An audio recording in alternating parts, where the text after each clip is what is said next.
again, everybody, from Estes Park, Colorado. If you watched the first video in this series, we basically just gave you an update of our Grand Design Imagine XLS 22MLE that we purchased back in January. We wanted to take a moment to kind of talk about what it's like to travel and camp in 2021.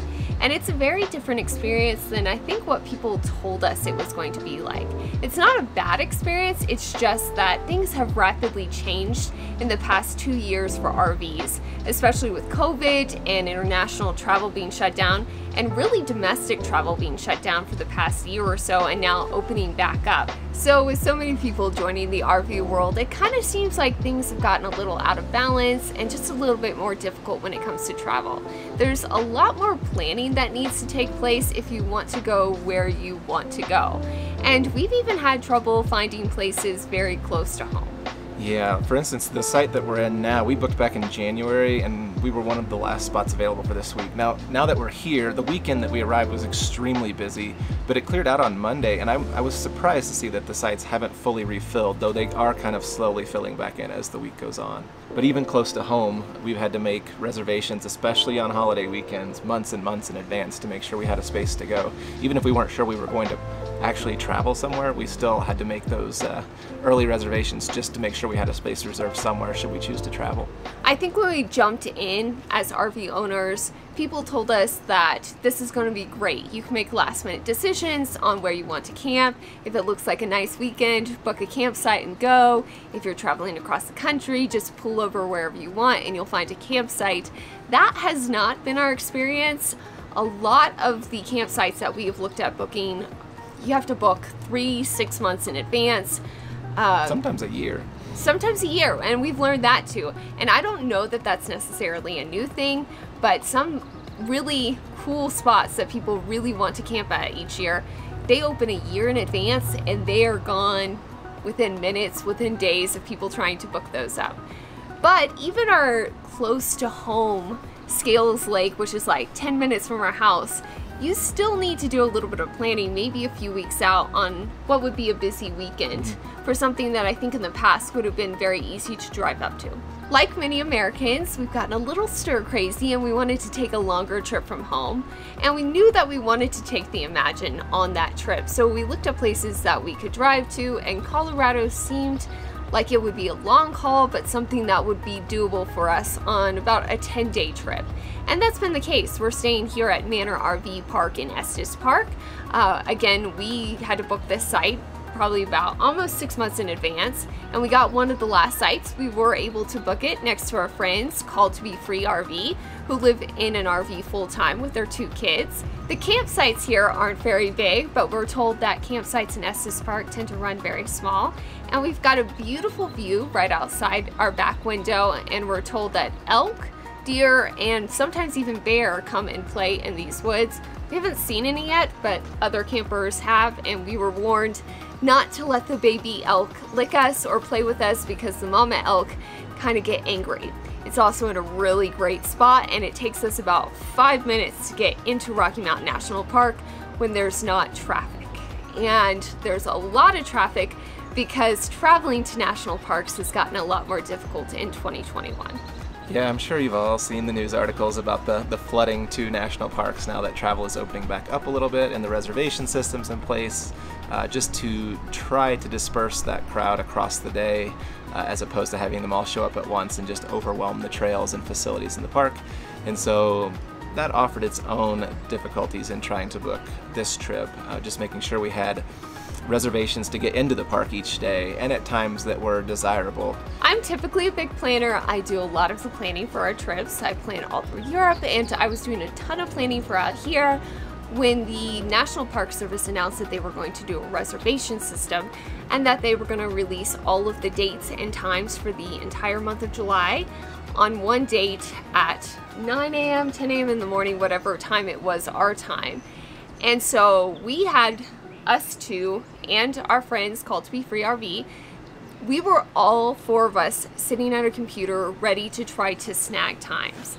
Now, Rocky Mountain National Park is a little bit of a different park for the fact that there's a lot of times thunderstorms that come in the afternoon that kind of roll through the mountains. So a lot of what you want to do needs to take place in the morning. And so we knew that those morning time slots were going to be very desirable. And so we all four sat at our computers and tried to click on the dates so that we would be able to get into the park while we were here. And it was so stressful because the site kept crashing, dates wouldn't work, and after about 10 minutes or so of all four of us refreshing the page multiple times, grabbing different dates, we were able to get entrance into the park at a time that we wanted for each day that we were here. But I'd say about 10 minutes after those tickets went live, they were gone. Yeah. At least for those times, if not for the entire month, all the time slots. And we tell you this not necessarily just to complain about the system and the overrun of people, but if you are planning a trip to a national park in Rocky Mountain National Park specifically, you do need two things to enter. You first need either a daily park pass, which you can purchase at the gate, but that is not recommended, or you can purchase online, or an annual, what's it called? America the Beautiful Pass, which is $100 a year or so, which lets you into all the national parks. So you first need that as your base access, either a daily entry, a weekly entry, or an annual pass. And then you need your reservation at a reserved time to enter. And so you need two things unless you fall outside of the reservation window, which are basically the least desirable times of the day, either very, very early morning or late in the evening when most people have gone home. Just came up on the line to get in at the Beaver Meadows entrance to Rocky Mountain National Park. Yesterday we waited about, what, 15-20 minutes or so to get in. We had a 7 to 9 o'clock window. We got through the gate at like 9:05, 9:10. They still let us through. It's causing a lot of issues because a lot of people in this line probably don't know that they need a reservation, or they're trying to get in without a reservation. So you have quite a few people who are going to do a U-turn here. Hello. Hey, how are you? Good, how are you? Good. Like 7. Alright, let me grab your bear leg pass. Thanks. And we're also explaining this to you because you may not need this for 2021, but I do believe that the National Park Service is looking at this long term. So this may be something that you will need to use to travel to the most popular national parks in the future. I think it's kind of in those test stages to see how this does and how it helps the flow of people into the national park. We've been shooting videos inside the park, so we want to share some of those. But we also want to say that so far, we haven't found the park to be too crowded. No, the popular trails are definitely busy. You're not going to be hiking alone in nature. We have hiked a few less popular trails, and we were in the woods by ourselves for a couple hours on one of them. And so you can find quieter trails. They just may not have quite the picturesque views that some of the more popular ones do. But it has been busy. You know, the trams are very busy moving people. The parking lots are full. Once again, we want to give a big thank you to our friends at Waggle for sponsoring another video. Waggle is a great tool that lets you monitor temperature, humidity, and power status in your RV while you're away. So if you take your furry friends along with you, you can feel some confidence in leaving them behind and not worry about power outages or air conditioner issues. It's a huge relief to be able to step away from the campground when you need to and not have to worry about your friend's safety. In addition to temperature monitoring and real-time notifications, your subscription to Waggle also gets you access to Chat with a Vet Live, get regular updates on what's happening in the RV world, read more on pet parenting, RVing, and top RV destinations, and set reminders. Guys, if you think Waggle is something you're interested in trying, they've given us exclusive access to 50% off, which is an increase from our last video. So if you use coupon code LL50 or the link down in the description, you can access that huge discount today. Now, let's get back to Colorado.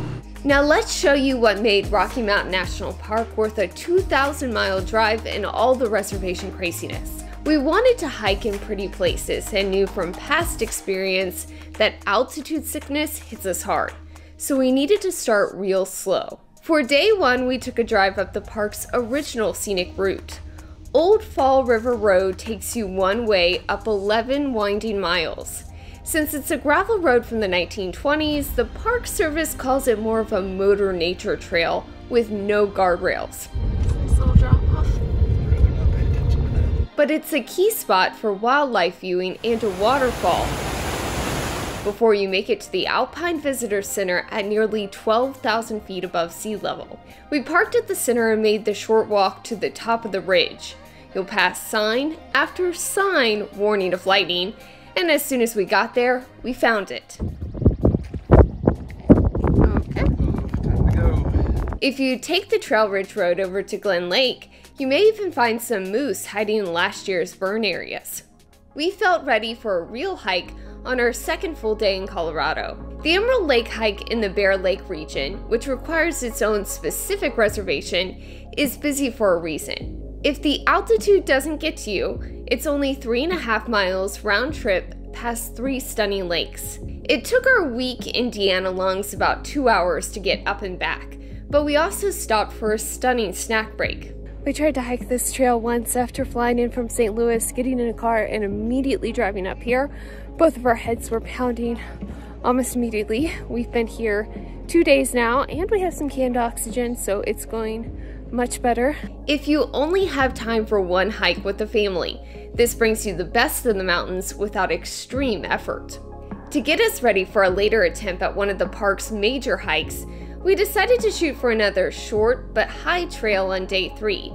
We joined forces with the Called to Be Free RV family to walk a few miles on the Ute Trail.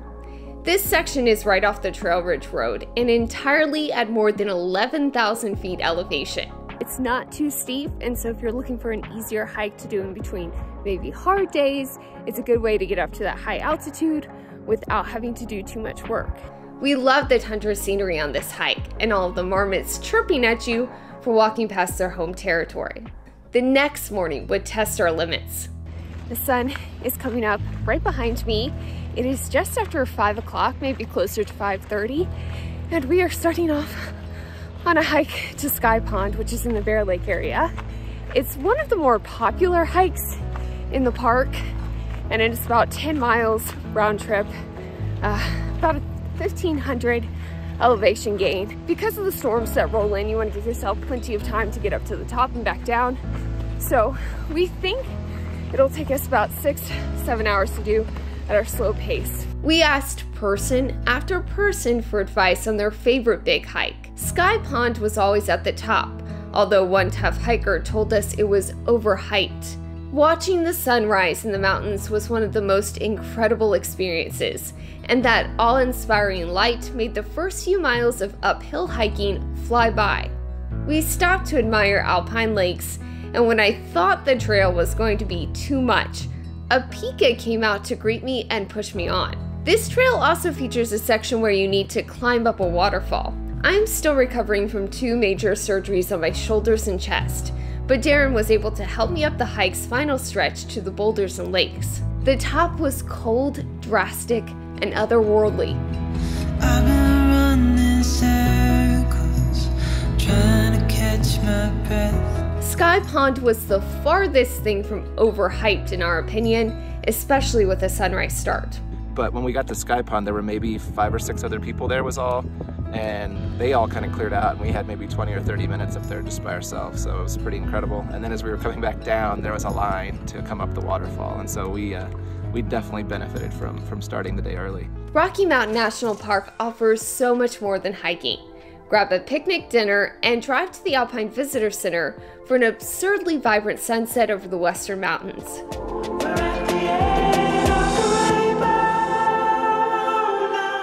We also hired a guide to wade out into the cold mountain streams and tried fly fishing for the first time.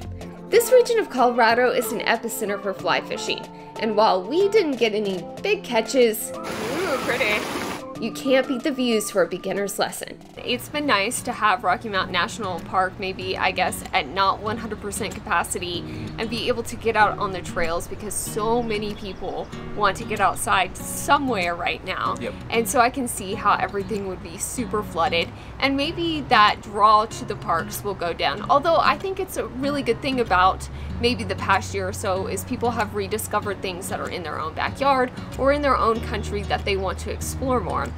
But we say this to say that camping and traveling in the US looks very different than it did 2 years ago. And so if you're going to be jumping into the RV world, we want you to know that it will take a little bit more planning than maybe you were told or maybe you expected. We also don't want to scare you because we've had a blast RVing this past year. And so if you're looking at doing it, we say definitely do it because it's something we never thought we would do. And now we're always talking about where else can we go camping? Like, have we booked enough campsites yet? Do we need to maybe look at some different places? You know, where have we not yet explored? So like Steph said, you know, the input we're providing here isn't to scare anybody. If you are an RVer or if you have a desire to become one, definitely do it. We would recommend doing it. We've had a blast. We weren't even sure we would like this hobby, but we have fallen in love with it. The advice would be just be prepared to plan ahead and do your research. It's definitely at the moment not a last minute hobby. It's something that you will need to do a little homework on, and in most cases plan ahead a little bit so you show up with what you need and with a space when you think you need one. And so just be ready, but definitely do it. So I think this second video of the series will be our last one from Estes Park. If you liked this video and the one before, please be sure to give it a thumbs up and subscribe to our channel. Also click the bell so you can be the first to know when we post something new and follow along on our journey. Thanks for watching. Goodbye from Colorado.